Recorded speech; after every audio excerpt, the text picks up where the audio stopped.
What's good, loyalty? I know, Blade, where you been at? Don't worry about it. I'm back in the spot, making it hot. You're curling the cut, she making it drop. You know what I'm saying? Let's just say Blade becoming a rapper. That's a joke, by the way. I ain't becoming a rapper. Because you know what I'm saying? My balls is too legit for any of these artists out here. K-Dot, out of the way. J. Cole, out of the way. Any lyricists you know, out of the way. Once I enter the game, I'm going to change it forever. You just know that. Alright, so we got the August monthly awards. This is the first time I'm seeing these cards. Make sure y'all hit that like button or subscribe button. We start off with Frank Schwindel.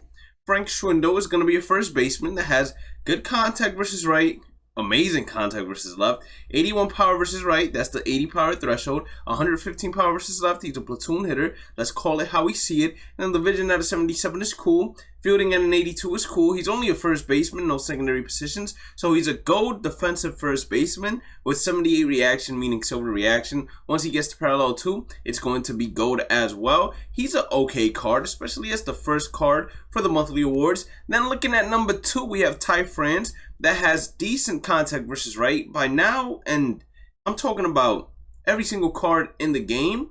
You want it to have over 100 contact versus both sides because the pitchers are going to have higher hits per 9. When you play on Hall of Fame, when you play on Legend, you need the higher contact numbers because it's going to enlarge your PCI and allow you to actually hit the ball instead of foul tipping it or swinging and missing. So 92 contact versus right isn't the best in the world. He has the high end for contact versus left. Power versus right and power versus left, they meet the 80 power threshold. And then the 87 vision is cool. He plays second base, third base is secondaries, but he's a first baseman as well.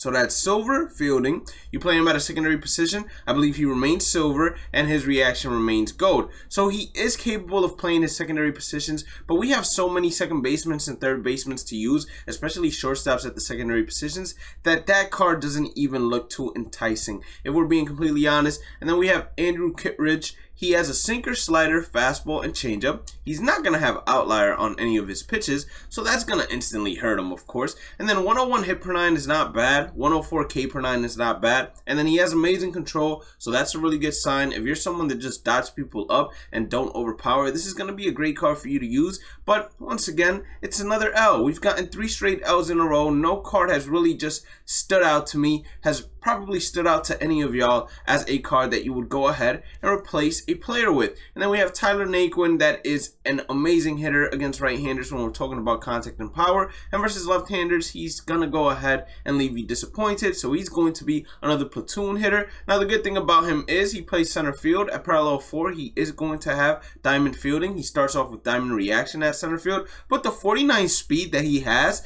is not going to be good enough to leave him out there in center field, and I highly doubt you want to play him at any of the secondaries considering the other options that you have. So we are at 4 straight L's. We have Devin Williams, who I told you all to invest in a long time ago once he dropped out of diamond. This card looks actually legit.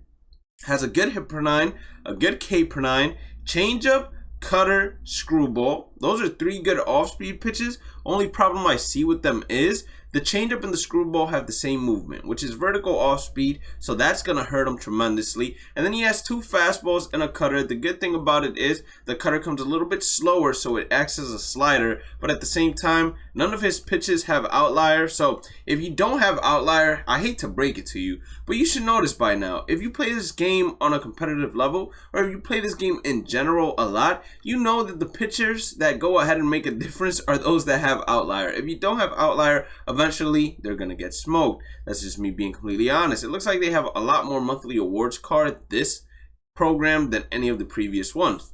Bobby Dalbec, another first baseman?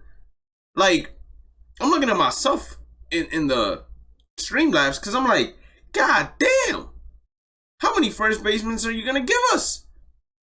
Contact versus right 110, that's good, we like it. Contact versus 1192, we don't like it too much. The power versus right is amazing. Power versus left is amazing. The vision is extremely low in my opinion. 75 fielding, that means silver fielding. 79 reaction, that means silver reaction. You probably him up 1, it's going to turn into gold. But overall, that's another L. It's another first baseman. Like, what are we doing right now, MLB The Show? Hunter Renfroe, I mean, that contact versus right is not good at all. But versus left, he's decent to say the least. Platoon hitter, the power versus right is amazing. I mean, If you're someone that enjoys playing on all-star difficulty and you can't get past the 700s, let's say, then these cards are all going to be usable for you. But I'm talking about for those players that are more on the competitive side. If you're more of a casual like me, which I am one of those players that prefers to stay in the all-star difficulties rather than go into World Series and all of that, these cards are going to be good. But there are a lot of cards that are better. I'll be honest with you all. 82 fielding, I felt like that should have been diamond regardless, but they couldn't make him a 99, of course. And then 86 reaction, that's going to be gold. So gold fielding, gold reaction at right field. He's a cool card, but nothing too overpowering. The 98 Aaron Judge that you get from Team Affinity is 10 times better than this card. The only good thing about this card is it helps you out with collections. That's the only good thing about any of these cards. And then Will Smith, once again, I was hoping that these cards would just have over 100 everything, but unfortunately they don't. He is a pretty good hitter against lefties, so he's going to be another platoon hitter. He has good arm strength, and then his reaction at an 86 is pretty good as well. One thing I do like about Will Smith is he has one of the best swings in the game. So if you rock with his gold card on Battle Royale, you're going to rock with this diamond card as well. And then we got Luis Robert, 121 100. Okay, this is the first player we see with over 100s on each side. I'm a little disappointed that they didn't bring in CJ Cron. Like, that card, or the player in general for the month, was amazing. I'm surprised, I'm amazed, and I'm flabbergasted at the same time. Luis Robert, that's a pretty good card regardless. Diamond fielding, diamond reaction. If you enjoy his live series player, you're going to enjoy this one because he meets the threshold of having the contact numbers, and then he has the 88 speed to go ahead and help him. You also get a Field of Dreams pack right here. And then last but not least, we get ourselves Robbie Ray. Now, Robbie Ray has a higher hit per 9 than Pedro Martinez. Do what you want to with that information. He has a fastball, slider, knuckle curve, changeup. Okay, that's cool. Now, none of the fastballs, as you should know by now, have outliers. So that should just go ahead and instantly basically break it down that this card is not going to be as great as one would expect. But in general, it's going to be a decent card for your squad. I'm pretty sure that on all-star difficulty it should be able to hang, but on Hall of Fame and Legend difficulty it most likely is not going to be able to do the same thing. And that's just me being as truthful and honest with you all, because in order for you to absolutely destroy someone on Hall of Fame or Legend difficulty, as soon as you bring in Jacob deGrom, everybody knows the pain of facing that card. And let's go ahead and look at the content schedule, see if there's anything new. We have a new event called the Generations event where we are getting ourselves Asa Lacy, and let's see if there are any other future star cards along the way. So we have Ivan Herrera, 90, 110, 67, 60. That card is okay to say the least. The only thing he's good for is collections. Then Jeter Downs, 94, 111, 83, 84. Not a bad second baseman in general, but once again, only going to be good for collections. And then last but not least, we have Asa Lacy. He has fastball, slider, curveball, circle change, and a sinker. Does he have outlier? No outlier on him either. So he's going to be decent to say the least because his repertoire is actually not bad at all. 109, 109 isn't bad at all either. And then the pitch speed differentials are actually pretty good. So he might be someone that is actually underrated and could be a sneaky little powerful starting pitcher, especially if someone hasn't faced him. As soon as the experienced hitters have faced him, then I don't think he's going to be too good. And then the first 99 that we get from headliners is going to be Minnie Minoso. That uniform, it just threw me off, and the way his card art looks just throws me off as well. 114, 116.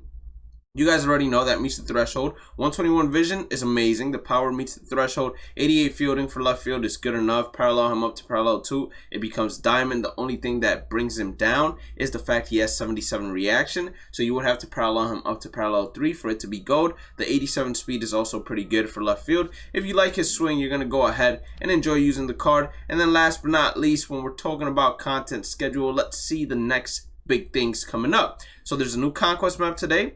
There's the headliners, and we also have Team Affinity Season 4 coming out in 2 days. We have more content coming out in 2 days, and then we have the next big collection. So that big collection is coming out a lot sooner than we expected. So make sure you guys stay tuned because I'll make a video on that very soon. Have a blessed day and night. Stay positive, stay safe, stay blessed, and I will catch you all on the next one. Peace out.